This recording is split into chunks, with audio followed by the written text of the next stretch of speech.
Hi again and welcome back. Just a short video today and one or two tips on ensuring that all the hard work you and your company has put into rehearsals over the weeks and months before entering the theatre is maintained. In other words, ensuring you maintain the standard that you'd set in the rehearsal room right from the onset. If you haven't done so already, please do subscribe to ensure you're alerted when new videos are being uploaded, and of course, keep those questions coming.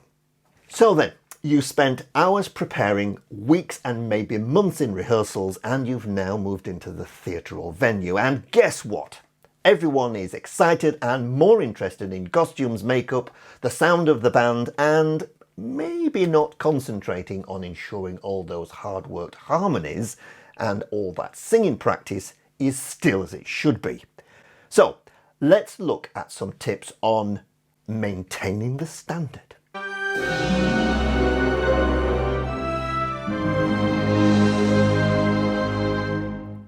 In a previous video, I talked about giving notes to the company, usually after run-throughs and certainly after technical and dress rehearsals. In fact, I talked about the most diplomatic way to get a difficult, which is sometimes a difficult message across. Take a look at this video if you haven't seen that already. In fact, one of the main responsibilities of the music director is to keep listening as rehearsals progress, not least to ensure that what is being taught is resulting in progress week after week. Always be mindful that things slip, so to speak. Harmonies, tuning, concentration are all elements of performance that you need to be constantly monitoring and mindful of. It's only natural that over time some of the finer details taught during rehearsals will fade. So always keep an open ear for such things. What can also happen is that lazy, although well-meaning techniques may creep in. These could include slight subtle changes in the melody, slurring of notes, that technique used in more modern singing styles. Harmonies may not be what was taught anymore. Where to breathe, those breath points may have changed, and maybe some different phrasing has crept in. How you wish numbers should be sung will have or should have been noted in your score before the first rehearsal. So we need to make sure we keep to those initial requirements. Whether you give individual notes to performers concerned or more general notes to the company will be an individual decision based on the matter at hand.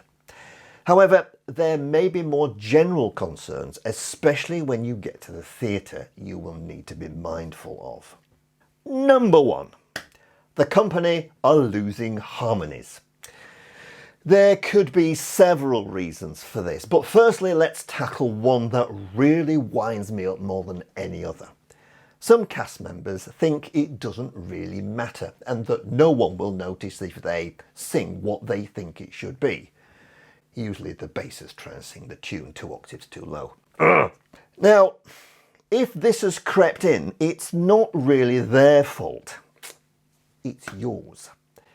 Right from the onset of rehearsals, you need to have instilled in everyone the importance of working as a group, collectively, together, as one, and everyone must do their part. Now, anyone that thinks they should be treated differently certainly has no place in any of the productions I have led. What everyone sings is important. But now we have reached the theatre, it may be that the company has been used to listening for their cue note from the piano, which has now been replaced, of course, by the band. Maybe try and indicate which instrument in the band now has the note that your cast got used to relying upon. If not, teach them how to pitch the note from what can be heard, using a well-known song, as mentioned in a previous video, to pitch the interval that they need. Number 2, the cast, or maybe the band as well, are not following your beat. First question is to ask, can they see you? Yeah, I know that sounds a bit obvious, but it may be a darkened scene. If need be, you might need some extra light. It may be just for a certain scene, but speak to your technical team. Another reason, however, could be, are you being clear with your beat? 1, 2, 3, 4.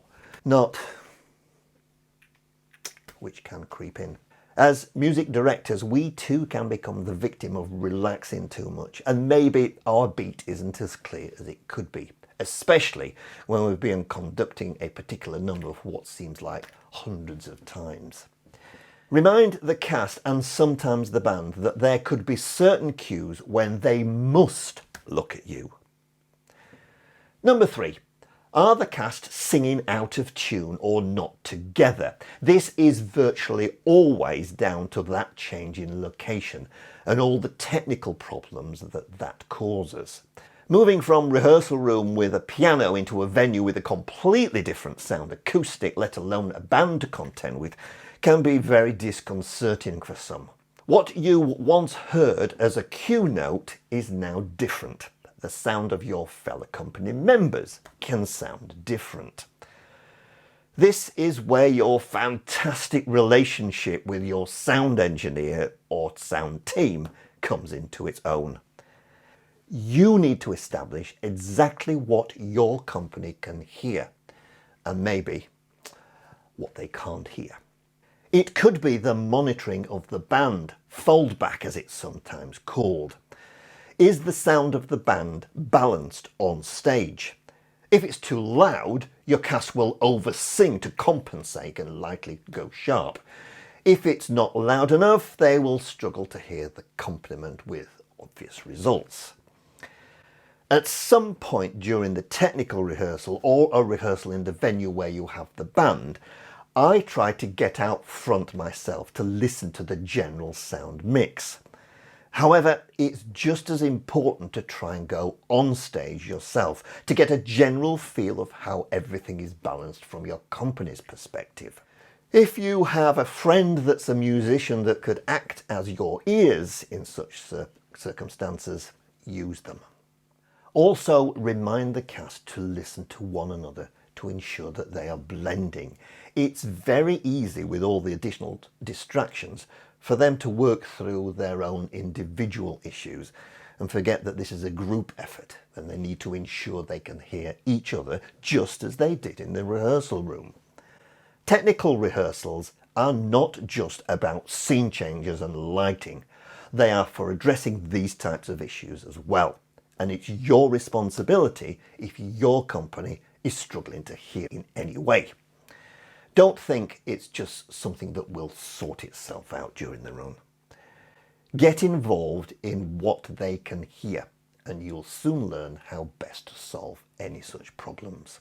Above all, my message would be to listen, listen and listen again. Throughout rehearsals, at the venue and of course during the run itself. I don't particularly like to give notes during a run, as I believe that all that hard work should have been done prior to opening night.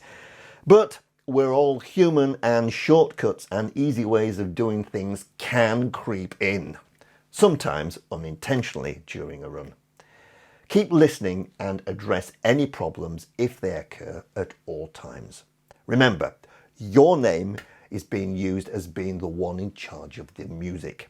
So make sure your audiences are treated to the very best you can get from your company, whether it's the first night or the last night of the production.